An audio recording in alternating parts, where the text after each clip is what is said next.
monstro! Ai! Sai daqui, monstro! Ai! Meu Deus, gente! Socorro! Um monstro aqui, gente! Ai! Meu Deus, gente! Eu pulei na cama. Ai, meu Deus, gente! Olha ali, olha ali. Gente! Gente, do nada ligou a luz e a Lulu apareceu aqui com frio. Eu juro que eu tinha visto um monstro. Tá tudo ligado. Será que eu não tava dormindo? Tá aqui minha filha. E a Lulu tá aqui toda com frio. E agora? A gente tá com os brinquedos aqui.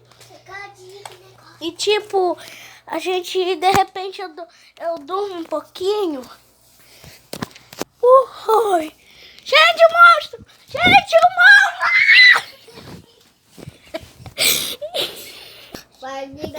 Gente, eu vou dormir de novo.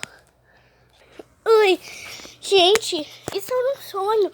A Lulu tá aqui com frio com a bebê dela. Era um sonho. Se inscreve aqui no canal pra gente fazer a outra parte e curte aí. Eu tô meio assustada, então se inscreve aí pra mim ficar feliz. Aí de repente apareceu aqui, olha. E quando eu durmo, aparece aquele monstro do nada.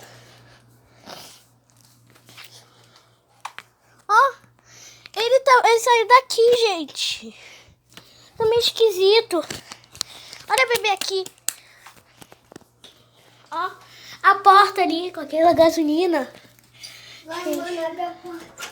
Tá muito estranho. Aí agora eu vou dormir de novo. Eu vou dormir com esse terço aqui, gente. Pra ver se o monstro não me ataca. Boa noite, gente. Uai. Uai. Gente, o monstro! Gente, socorro! Ah! Socorro! Ai! Gente, socorro! Eu vou dormir de novo, rápido! Uai. Gente, a Lulu tá aqui. Olha aqui, gente. Não. Gente, o que será que aconteceu? Porque eu fui dormir e ficou tipo um sonho. Gente, se inscreve aqui no canal e curte, por favorzinho. Eu peço isso e tchau.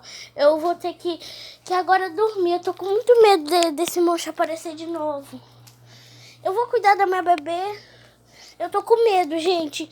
Se inscreve no canal pra mim não ficar com medo. Tchau, gente. Deixa o likezinho. Deixa o seu like.